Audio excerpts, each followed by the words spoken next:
Hello students, welcome you all on CSC subject wise. बच्चे अभी तक हमने टीओसी में डीएफए और एनएफए को कंप्लीट किया है और हमने ये भी देखा है कि किसी एनएफए को मैं डीएफए में कैसे कन्वर्ट कर सकता हूँ। Right, NFA to DFA conversion भी हमने देख लिया है बच्चे।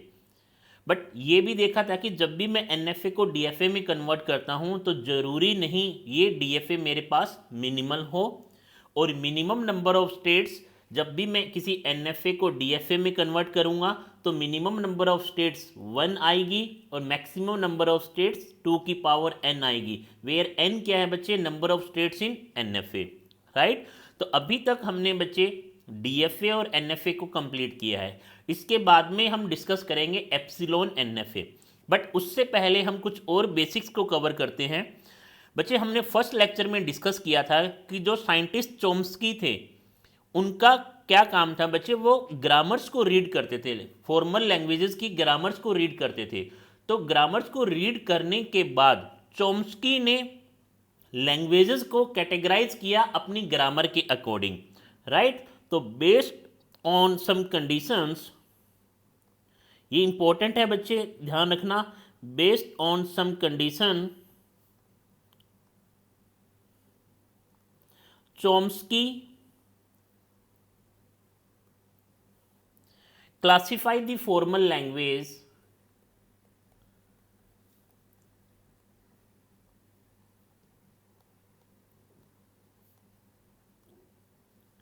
उन्होंने बच्चे चोम्स्की, साइंटिस्ट चोम्स्की ने क्लासिफाई किया सभी फॉर्मल लैंग्वेजेस को। राइट, तो उन्होंने कैसे क्लासिफाई किया बच्चे, उन्होंने सबसे पहले बताया बच्चे type 3 language, type 3 formal language. Right बच्चे, टाइप 3 जो फॉर्मल लैंग्वेज थी वो कौन सी लैंग्वेज थी बच्चे, वो लैंग्वेज थी बच्चे रेगुलर लैंग्वेज। वो लैंग्वेज थी बच्चे रेगुलर लैंग्वेज, और इस रेगुलर लैंग्वेज के लिए जो ऑटोमेटा था बच्चे वो कौन सा था, फाइनाइट ऑटोमेटा, जो इन लैंग्वेजेस को एक्सेप्ट करता था। आ रहा है बच्चे समझ में। और जो ग्रामर थी वो कौन सी थी बच्चे, रेगुलर ग्रामर। जो ग्रामर का स्ट्रक्चर था इस लैंग्वेज का, that is regular grammar. Next उन्होंने क्लासिफाई किया बच्चे type 2 formal language, type 2 formal language. और टाइप 2 फॉर्मल लैंग्वेज का नाम था बच्चे कॉन्टेक्स्ट फ्री लैंग्वेज। ये क्यों ऐसा नाम है बच्चे, जब हम CFL को स्टार्ट करेंगे तब हम अच्छे से डिस्कस करेंगे। और इसके लिए जो मशीन थी बच्चे वो थी push down automata, push down automata. और जो ग्रामर थी वो थी बच्चे context free grammar, context free grammar. Right, next था बच्चे type 1 formal language. Type 1 formal language था बच्चे कॉन्टेक्स्ट सेंसिटिव लैंग्वेज। देखो बच्चे यहाँ क्या है, कॉन्टेक्स्ट फ्री, और यहाँ क्या है, कॉन्टेक्स्ट सेंसिटिव। इट मीन्स बच्चे context sensitive means like suppose करो सी लैंग्वेज है बच्चे, आपने क्या किया, प्रिंट एफ की जगह प्रिंट लिख दिया, एफ लिखना भूल गए, तो इट मीन्स बच्चे कॉन्टेक्स्ट मैटर करता है। जितनी भी हमारी लैंग्वेजेस हैं, सी, जावा, C++, बच्चे ये सब कॉन्टेक्स्ट सेंसिटिव लैंग्वेज है। और इनके लिए जो मशीन थी बच्चे that is linear bounded automata, linear form में था, बाउंडेड था ऑटोमेटा। किस फॉर्म में, कैसे बाउंडेड था, ये हम डिस्कस करेंगे बच्चे। और जो ग्रामर थी that is context sensitive grammar. Right, next था बच्चे टाइप 0, टाइप 0 ये इंपॉर्टेंट है बच्चे, टाइप 0। और जो लैंग्वेज थी बच्चे वो कौन सी थी, रिकर्सिव एनुमरेबल। रिकर्सिव मीन्स बार बार, एनुमरेट मीन्स काउंट करना बच्चे। तो इन्होंने कोई रिपीटेडली कुछ चीजें काउंट की, कैसे की, क्या फंक्शनैलिटी थी, ये हम डिस्कस करेंगे बच्चे, रिकर्सिव एनुमरेबल। और जो लैंग्वेज थी बच्चे वो थी जो मशीन थी बच्चे वो थी ट्यूरिंग मशीन, वो थी बच्चे ट्यूरिंग मशीन। और जो लैंग्वेज थी बच्चे वो थी अनरेस्ट्रिक्टेड ग्रामर। आ रहा है बच्चे समझ में, या फेज स्ट्रक्चर ग्रामर भी बोलते हैं इसे, unrestricted grammar. Right, one by one बच्चे हम इन सबको डिस्कस करेंगे। तो चोम्स्की ने क्लासिफाई किया बच्चे फॉर्मल लैंग्वेजेस को ग्रामर के अकॉर्डिंग। रेगुलर ग्रामर किस लैंग्वेज को एक्सेप्ट करेगा, रेगुलर लैंग्वेज को। Context free grammar, context free language को। Context sensitive grammar, context sensitive language को। और अनरेस्ट्रिक्टेड, क्यों रेस्ट्रिक्टेड नहीं थी ग्रामर ये, और इसका क्या मीनिंग है, क्या फॉर्मेट है, ये वन बाय वन हम डिस्कस करेंगे। कौन सी लैंग्वेज, रिकर्सिव एनुमरेबल। और इस लैंग्वेज को किसने बच्चे एक्सेप्ट किया, एक्सेप्टेंस किसने दिखाई, ट्यूरिंग मशीन ने। राइट। करस्पॉन्डिंग मशीन क्या थी? Turing machine. इसीलिए बच्चे मैं क्या कह सकता हूं, नेक्स्ट इंपॉर्टेंट जो पॉइंट है, नेक्स्ट जो इंपॉर्टेंट स्ट्रक्चर है बच्चे वो बहुत इंपॉर्टेंट है, ध्यान रखना बच्चे। चॉम्स्की ने एक हायरार्की मेंशन की बच्चे, चॉम्स्की हायरार्की। चॉम्स्की ने कैसे हायरार्की मेंशन की देखते हैं बच्चे, कि कोई भी जो टाइप बच्चे टाइप i+1 है वो सबसेट है बच्चे टाइप आई लैंग्वेज का। अब सर ये आई क्या है? टाइप आई लैंग्वेज का देखते हैं बच्चे।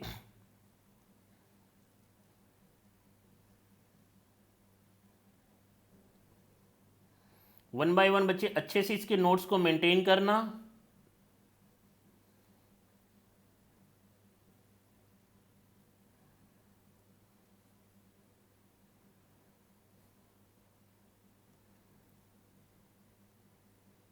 इसके बाद में बच्चे हम स्टार्ट करेंगे एप्सिलॉन NFA, राइट बच्चे, एप्सिलॉन NFA। देखो बच्चे सबसे पहले आई मेरी रेगुलर लैंग्वेज, और रेगुलर लैंग्वेज का टाइप क्या था बच्चे? Type 3 language. ये कौन सी थी? टाइप 3 लैंग्वेज बच्चे, टाइप 3। उसके बाद में कौन सा आया बच्चे? Type 2, that is context free language और पुश डाउन ऑटोमेटा। उसके बाद कौन सा आया बच्चे? Type 1। Type 1 language means context sensitive language, और कॉन्टेक्स्ट और ऑटोमेटा कौन सा था? Linear bounded automata. और लास्ट में आया बच्चे टाइप 0 लैंग्वेज। आ रहा है बच्चे समझ में? इट मीन्स बच्चे टाइप आई, जीरो क्या है? आई की वैल्यू अगर 0 है तो 0+1। Type 1 is subset of type 0। Yes sir, type 1 is subset of type 0। Type 3 is subset of type 2। It means बच्चे, इट मीन्स क्या हुआ बच्चे? देखो इंपॉर्टेंट है, यहां समझने की बात है बच्चे। जैसे आपने लिखा टाइप 3 मेरा क्या था? टाइप 3 क्या था बच्चे?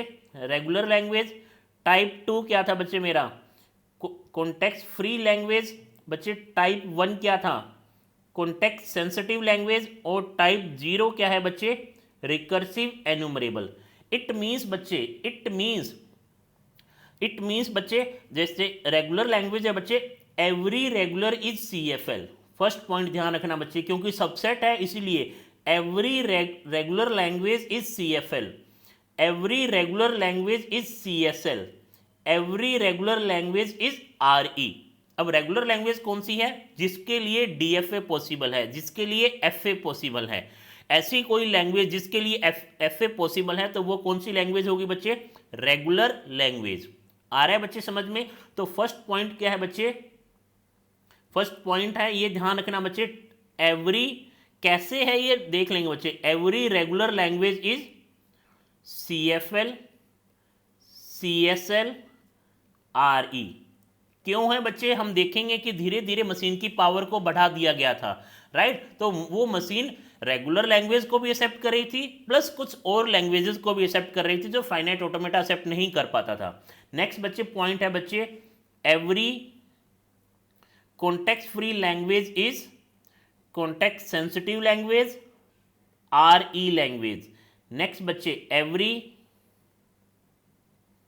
CSL language is RE, right. ये 3 पॉइंट है बच्चे। बट अगर आप ये बोल दो कि every CFL is regular, false है बच्चे। अगर आपने बोला बच्चे कि every CFL is regular, no बच्चे, ये रेगुलर नहीं हो सकती है। कुछ एक CFL रेगुलर हो सकता है, कुछ ना हो। एवरी CFL इज रेगुलर बच्चे, ये कैसा स्टेटमेंट है? फॉल्स। नेक्स्ट बच्चे एवरी CSL इज CFL, कैसा है बच्चे ये स्टेटमेंट? फॉल्स। नेक्स्ट बच्चे एवरी CSL इज रेगुलर, कैसा स्टेटमेंट है बच्चे ये? फॉल्स। नेक्स्ट बच्चे ध्यान देना बच्चे, ये नेक्स्ट अगेन ऐसे बच्चे इनके लिए भी कर सकते हो। Every RE is CSL, false. Every RE is CFL, false. Every RE is regular, false, right बच्चे। एवरी नहीं है बच्चे, सम में ट्रू हो सकता है, ट्रू होगा, राइट बच्चे। तो हमने क्या देखा बच्चे? एक्चुअल में है क्या चीज? देखो बच्चे टाइप 3 कौन सा था? Regular language. इसके लिए ऑटोमेटा क्या था? Finite automata. अब बच्चे फाइनाइट ऑटोमेटा में कुछ स्पेसिफिक ही पावर थी, मींस वो किसी स्टैंडर्ड टाइप की ही लैंग्वेज को एक्सेप्ट कर सकता था। और लैंग्वेजेस को नहीं कर सकता था। तो हमने क्या देखा कि ये क्यों नहीं कर पा रहा है, वो रीजन देखा और उस मशीन को मींस फाइनाइट ऑटोमेटा को, देखो बच्चे सबसे पहले था मेरे पास फाइनाइट ऑटोमेटा, इसने कौन सी लैंग्वेज को एक्सेप्ट किया, रेगुलर लैंग्वेज को, रेगुलर लैंग्वेज को। अब बच्चे फाइनाइट ऑटोमेटा में कुछ स्टैंडर्ड चीज़ें एक्सेप्ट हो रही थी बट कुछ नहीं हो पा रही थी। तो हमने क्या देखा, हमने देखा कि क्यों नहीं हो पा रही है, तो हमने क्या किया, फाइनाइट ऑटोमेटा को 1 स्टैक दिया, एक स्टैक की पावर दी, एक स्टैक की पावर दी। तो ये कौन सी लैंग्वेज को एक्सेप्ट करने लग गया, कॉन्टेक्स्ट फ्री लैंग्वेज को, कुछ एक्स्ट्रा लैंग्वेजेस को भी एक्सेप्ट करने लग गया। आ रहा है बच्चे समझ में। फिर उसके बाद बच्चे कुछ ऐसी लैंग्वेज थी, और ये जो FA+1 स्टैक है इसको मैंने क्या बोल दिया मशीन को बच्चे, पुश डाउन ऑटोमेटा, PDA। अब बच्चे PDA हर लैंग्वेज को एक्सेप्ट नहीं कर सकता था, तो हमने क्या किया, PDA को कुछ पावर दी, PDA को कुछ पावर दी। तो बच्चे वो कौन सी मशीन बन गया, लीनियर बाउंडेड ऑटोमेटा।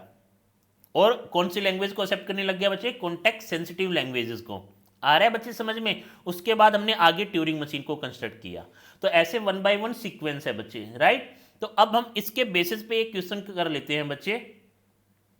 अब देखो बच्चे ये PDA है, PDA में क्या है बच्चे, FA है प्लस कुछ और एक्स्ट्रा चीजें हैं। इट मीन्स जो FA काम कर रहा था वो तो ऑलरेडी हो जाएगा ना, प्लस एक्स्ट्रा समथिंग भी कुछ ना कुछ और हो रहा है क्योंकि मैंने एक्स्ट्रा पावर दी है।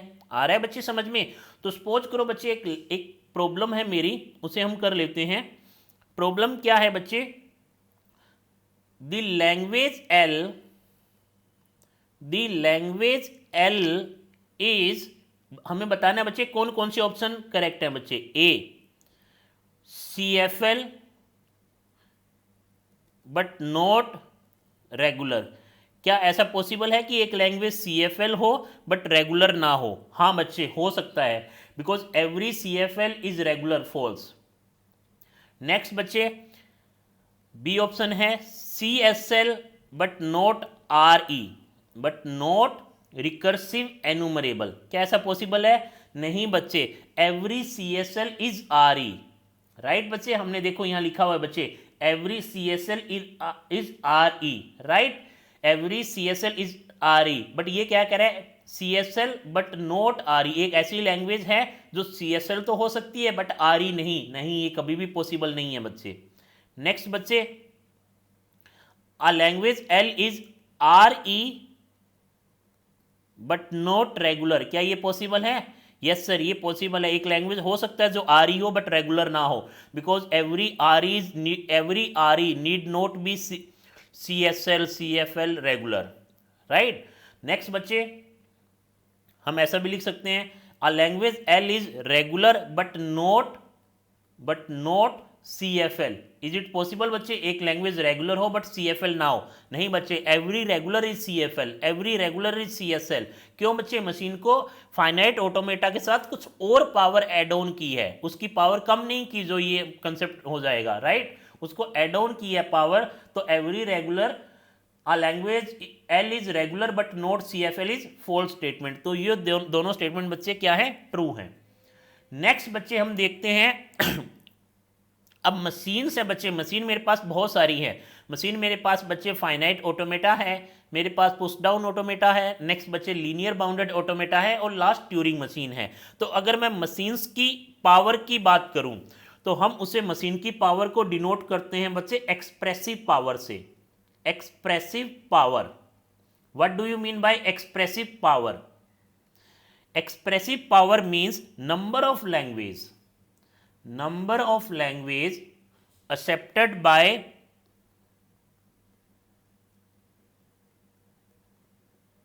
accepted by a particular machine, right. अब देखो बच्चे कौन सी मशीन सबसे ज्यादा लैंग्वेज को एक्सेप्ट करती है? ट्यूरिंग मशीन बच्चे, ट्यूरिंग मशीन सबसे ज्यादा लैंग्वेज को एक्सेप्ट करती है। उसके बाद में बच्चे लीनियर बाउंडेड ऑटोमेटा बच्चे कैसे है ये देखेंगे। उसके बाद में बच्चे पुश डाउन ऑटोमेटा, और उसके बाद में बच्चे फाइनाइट ऑटोमेटा।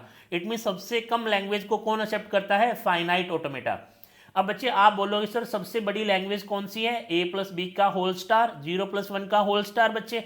ये हाँ, यूनिवर्सल और कंप्लीट लैंग्वेज को तो बच्चे फाइनाइट ऑटोमेटा एक्सेप्ट कर रहा है, बट इससे बनने वाली हर एक लैंग्वेज को नहीं कर पा रहा है। अगर आपको बच्चे पैलिंड्रोम फाइंड आउट करना है, या आपको मोर देन वन कंपैरिजन करने हैं एट ए टाइम, तो उस टाइप की लैंग्वेजेस बच्चे फाइनाइट ऑटोमेटा एक्सेप्ट नहीं कर सकता। कैसे नहीं कर सकता, इनको हम बनाएंगे बच्चे वन बाय वन, कंस्ट्रक्ट करके देखेंगे।